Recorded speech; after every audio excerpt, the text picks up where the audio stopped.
का करतात ते पण माहिती नसेल. त्यांना वाटतं की फक्त नाच गाणं करायला पाहिजे, डीजेवर लावायला पाहिजे आणि त्याच्यानंतर आपला आनंद साजरा करायचा.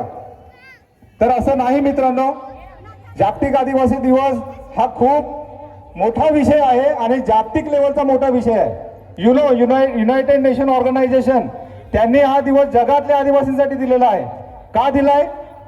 तर जगातला जो मानवाधिकार जो आहे, आदिवासींचा जो मानवाधिकार आहे तो शाबूत राहायला पाहिजे, तो तसाच राहायला पाहिजे आणि आदिवासी टिकला पाहिजे.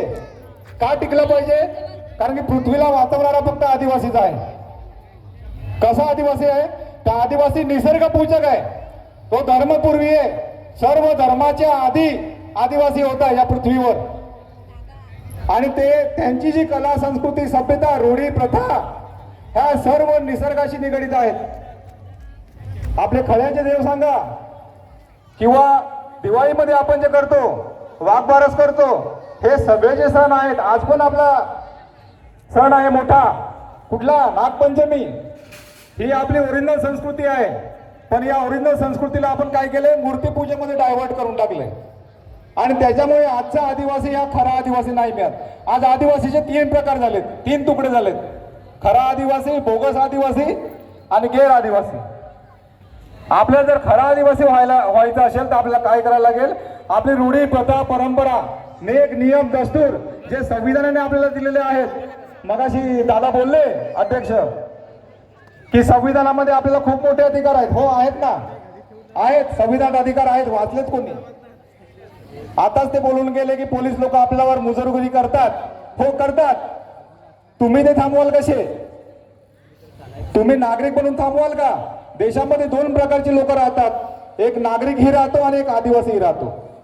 2015चं गॅजेट खोलून बघा काय सांगते. भारताचं राजपत्र तुम्हाला माहिती असेल. राजपत्र अशी गोष्ट असते की कुठलाही कायदा संसदेमध्ये बनला की त्याला राष्ट्रपतीकडे जावं लागते सिग्नेचरसाठी. राष्ट्रपतीकडे एकदा सिग्नेचर झाला की त्याच्यानंतर तो कायदा भारतामध्ये अंमलात आणायचा असेल तर त्याला राजपत्रामध्ये नोटिफाय करायला लागतं. 2015चं राजपत्र ओपन करून बघा, त्याच्यामध्ये काय दिलंय, भारतातल्या नागरिकांबद्दल काय लिहिलेलं आहे. जेवढे पण कार्डधारक नागरिक आहेत ते सर्व विदेशी कार्डधारक आहेत असं म्हटलंय. काय तुम्ही विदेशी नागरिक आहात? नाही ना. मग जर आपण आदिवासी आहोत तर मग ते आदिवासीत्व तुम्हाला साबित करावं लागेल. कसं साबित करणार? तुम्ही बोलाल आमच्याकडे जातीचे दाखले आहेत. जातीच्या दाखल्यावर, कुठल्या जातीच्या दाखल्यावर तुमचा आदिवासी लिहिलंय सांगा? कास्ट व्हॅलिडिटी माहिती असेल, सगळे शिकलेले आहेत इकडे. जात पडताळणी प्रमाणपत्रावर, कोणाच्या जात पडताळणी प्रमाणपत्रावर आदिवासी असं म्हटलेलं आहे. शेड्यूल ट्राईब आहे, अनुसूचित जनजाती आहे, अनुसूचित जमाती आहे, आदिवासी नाही आहे. का? कारण की आदिवासी या देशाचा मालक आहे, मूलबीज आहे, नेटिव्ह आहे आणि मालकाला नोकर सांगू नाही शकत तू मालक आहे. तो त्याला दाखला देऊ शकत नाही की तू मालक आहे. नोकर कसा काय देईल? बघा 1935चा लीज करार कोणाशी झालेला? आदिवासींशी करार झालेला 1935 साली. भारताचा पूर्ण रेव्हेन्यू कोणाला द्यायचा आहे? आदिवासींकडे द्यायचा आहे. अख्खा रेव्हेन्यू डिपार्टमेंट आदिवासींचा आहे. आपल्याला माहितीच नाही आणि त्याच्यामुळे सगळं चाललंय. हे इलेक्शन लढवत आहेत. हे पालघर जिल्हा अनुसूचित क्षेत्र आहे.